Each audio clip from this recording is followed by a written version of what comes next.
அனைவருக்கும் அன்பான வணக்கங்கள். பல 100 வருடங்களுக்கு பிறகு வரும் அதீத சக்தி வாய்ந்த சோடசக்கலை நேரம். சித்தர்கள் சொன்ன இந்த பணவசிய நேரத்துல உங்கள் தீர்க்க முடியாத கடனை தீர்க்க ஒவ்வொரு மாதமும் செய்யக்கூடிய எளிமையான சூட்சம பரிகாரத்தை பத்தி நம்ம சேனல்ல நான் தொடர்ந்து பதிவு செய்துட்டு இருக்கிறேன். நான் போடக்கூடிய பதிவுகள்ல உங்களுக்கு ஏதேனும் சந்தேகம் இருந்தாலும், பூஜை பொருட்கள் உங்களுக்கு தேவைப்பட்டாலும் 9344692042 இந்த வாட்ஸ்அப் எண்ணுக்கு தொடர்பு கொண்டு கேளுங்க. அதை பற்றிய தெளிவான விளக்கம் கொடுக்கிறேன்.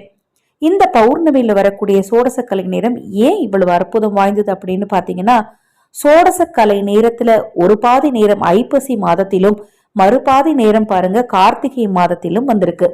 நாளை காலை 3:42 வரைக்கும் பௌர்ணமி திதி இருக்கு. சோடசக்கலை நேரம் என்பது 2:42 இருந்து 4:49 வரைக்கும் இருக்கு. இந்த நேரம் பாத்தீங்கன்னா ஐப்பசி மாதத்திலும் இருக்கு, கார்த்திகை மாதத்திலும் இருக்கும்னே சொல்லலாம். ஏன்னா பௌர்ணமி தேதி முடியக்கூடிய நேரம் நாளை நான் குறிப்பிட்ட நேரம் சொல்லியிருக்கேன் இல்லையா, 3:42 வரைக்கும் இருக்குன்னு சொல்லியிருக்கேன். 12 மணிக்கு மேல பாத்தீங்கன்னா கார்த்திகை. இன்றைய நாள்ல காலையில பௌர்ணமி திதி ஆரம்பமாகி நாளை காலை 3:42 வரைக்கும் இருப்பதனால ஐப்பசியில் வரக்கூடிய பௌர்ணமி கார்த்திகையில் வரக்கூடிய சோடசக்கலையும் இணைந்து வர்றதுனால இந்த நேரம் ரொம்ப சக்தி வாய்ந்த நேரமாக கருதப்படுதுங்க.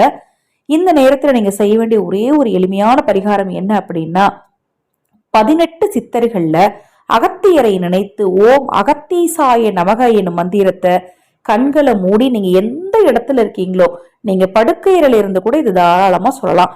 நீங்க யாருக்கு பணம் கொடுக்கணுமோ அவங்களுக்கு கொடுத்து விட்டதாக எண்ணுங்கள். முதல்ல நாளை காலை இந்த குறிப்பிட்ட நேரத்துல அவங்களுக்கு பணத்தை கொடுத்துட்டேன் அப்படின்னு நினைச்சு ஓம் அகத்தீசாய நமக எனும் மந்திரத்தை 111 முறை சொல்லுங்க.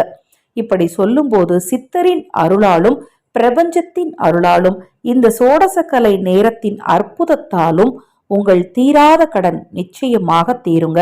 கடனுக்கு மட்டும்தான் இதை செய்யணுமா அப்படின்னா, திருமண பாக்கியம் கை கூடுறதுக்கு, குழந்தை பாக்கியம் வேண்டுவோர்லாம் இந்த நேரத்துல உங்களுக்கு என்ன வேணுமோ அது நடந்ததாக முதல்ல நினைச்சிட்டு அதன் பிறகு இந்த சித்தர் மந்திரத்தை சொல்லுங்க. கண்டிப்பா நீங்கள் நினைத்தது நடக்கும். இது போன்ற